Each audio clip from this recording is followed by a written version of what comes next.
Alat musik tradisional Nias yang wajib ada saat pesta pernikahan. 1. Faritia. Alat musik tradisional faritia terbuat dari logam. Bentuknya menyerupai talempong dari Padang.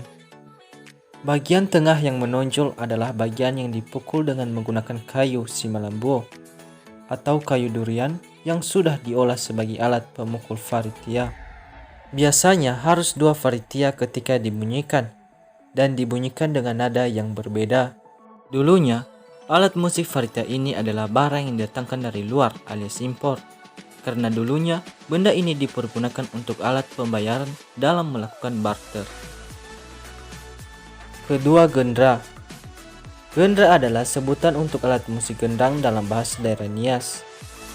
Alat musik ini terbuat dari kayu pohon besar yang tengahnya dilubangi, dibalut dengan kulit binatang lembu atau kerbau yang sudah dikeringkan, sehingga menghasilkan suara yang bagus. Sama seperti gendang, alat musik ini dimainkan dengan cara dipukul menggunakan 2 batang bambu. Alat musik ini biasanya dimainkan pada awal acara, seperti pernikahan dan kedatangan tamu penting. Ketiga, aramba. Aramba adalah alat musik yang terbuat dari logam atau kuningan yang dimainkan dengan cara dipukul.